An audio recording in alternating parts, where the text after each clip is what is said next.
Vendredi soir dernier, des terroristes ont semé la terreur à Moscou, mitraillant des centaines de spectateurs venus assister à un concert musical.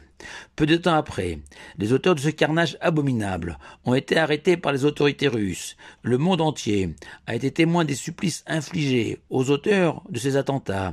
découvrant leurs visages mutilés ou tuméfiés.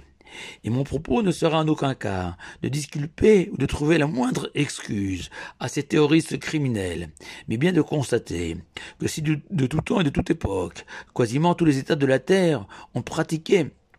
la torture physique et morale contre leurs ennemis, on assiste, à travers cet épisode, à une forme de décomplexion, pour reprendre un néologisme à la mode, à l'égard de ces pratiques barbares que rien ne peut justifier aux yeux de la Torah, même face aux auteurs de barbarie. Car si, comme l'avait écrit Nietzsche, la cruauté est le remède de l'orgueil blessé, ce qui est particulièrement vrai pour les Russes, pour le judaïsme, la cruauté et la négation de Dieu, qui s'est présenté aux enfants d'Israël et à l'ensemble de l'humanité au mont Sinaï, Anochi Hachem, signifiant Anochi, moi, ma personnalité, mon essence, moi Anochi, c'est bien le tétragramme, ce Yud Ke Vav Ke, ces 4 lettres synonymes de bonté, de miséricorde, d'amour, dont l'Éternel fait toujours preuve, même dans les pires moments de notre histoire, en reprenant les mots aussi fabuleux que révoltants du Chazon Ish, enseignant que même si l'homme peut avoir l'impression que l'Éternel se montre cruel vis-à-vis de ses enfants, mais sachez, disait ce géant de la Torah, que Dieu est semblable dans ces moments à un chirurgien dont chaque geste est d'une précision extrême, à la fois pour soigner le patient, tout en minimisant le plus possible les souffrances de la personne opérée. Et ce n'est pas un hasard si la Torah va associer dans le même verset, dans le même souffle, comme des frères siamois, l'interdiction de se venger de son ennemi, et le devoir de Ve'ahavta l'Reacha kamocha, celui d'aimer son prochain, en concluant encore une fois Ani Hachem, je suis l'Éternel miséricordieux, et que même face à ton frère qui t'a fait tant et tant souffrir, et que tu souhaiterais te venger, souviens-toi que tu dois l'aimer, lui aussi, et qu'au-delà du droit légitime de se défendre et de se protéger, de juger les criminels et de les punir, tout acte de vengeance, jusqu'à la moindre parole injurieuse et blessante, est interdite, même à l'égard de personnes détestables.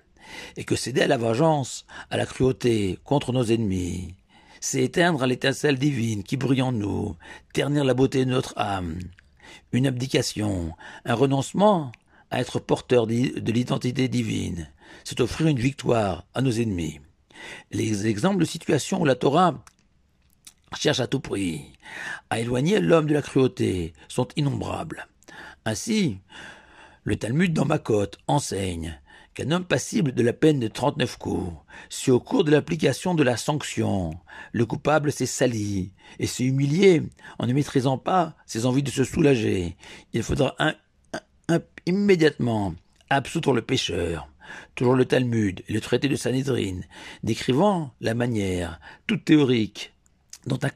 un condamné à mort devait être exécuté. Et il fallait veiller à lui infliger le moins de souffrance et d'humiliation possible, car écrit le Talmud, la Torah nous a demandé d'aimer notre prochain, même celui qui est tombé si bas, au point de mériter la mort. Et on peut aussi citer l'interdit pour un créancier,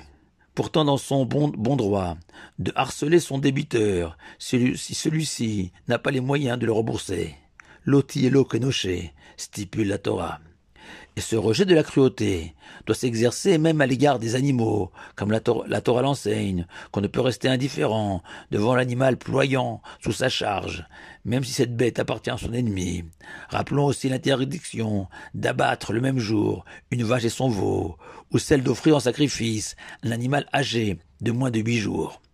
Et notre paracha de Tzav nous fournit aussi, selon moi, une formidable allusion à ce dégoût de la cruauté. Il existe un signe musical rythmant la lecture de la Torah, appelée Shalchelet, où le lecteur doit impérativement élever sa voix, et qui n'apparaît qu'à 4 reprises dans le texte sacré, parmi les milliers de ta'amim, de signes musicaux de la Torah. Et ce Shalchelet traduit un moment importantissime de notre histoire. Ainsi, c'est un des 4 Shalchelet qui orne le Vaïmaen, le refus de Yosef de céder aux avances de la femme de Potiphar. Et voilà que bizarrement, dans notre paracha, le 4e et dernier Shalchelet couronne le verbe Vaishrat, l'action d'abattre rituellement un animal à l'aide d'un couteau. Et on ne perçoit pas a priori la dramaturgie d'un acte aussi banal que de tuer un animal pour le manger ou l'offrir en sacrifice au Tout-Puissant. À moins peut-être de se souvenir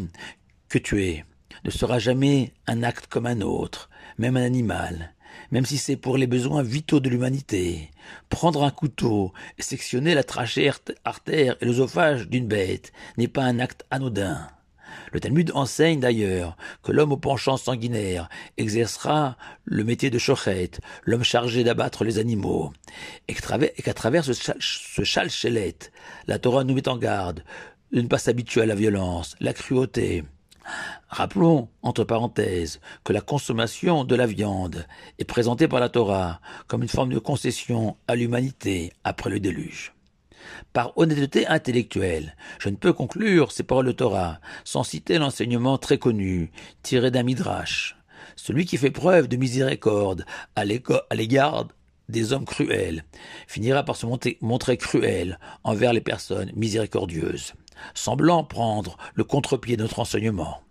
Sauf que Rabbi Nachman de Breslav notamment replace ce midrash dans son contexte, celui du roi Shaoul, auquel l'Éternel et le prophète Samuel avaient ordonné d'effacer entièrement toute trace d'Amalek sur terre. Et voilà que le roi Shaoul, malgré son infinie piété, a mal interprété ce commandement, et après avoir anéanti tous les Amalécites, a décidé d'épargner leur roi Agag, et ce par modestie, par respect, par compassion devant le souverain. Or, la loi, la mitzvah, le commandement divin nous fixe aussi les limites de la bonté et de la miséricorde, et que les dépasser, les franchir, nous propulse dans l'univers de la faute, du mensonge, de l'illusion qu'on peut être plus miséricordieux que Dieu lui-même. C'est évidemment impossible, et qu'à partir du moment où l'homme s'arroge le droit d'établir ses propres règles de bonté et de miséricorde, il finira forcément par se tromper et à en manquer justement face à des personnes qui l'auraient pourtant mérité. Une citation féminine pour conclure, celle d'une auteure française du XXe siècle, Marcelle Auclair, qui a écrit « Ce que nous prenons pour de la cruauté chez l'homme n'est presque toujours que de la lâcheté. La lâcheté, le pire des péchés selon la Torah, celui de renoncer à être un homme, un vrai. Shabbat Shalom à vous tous.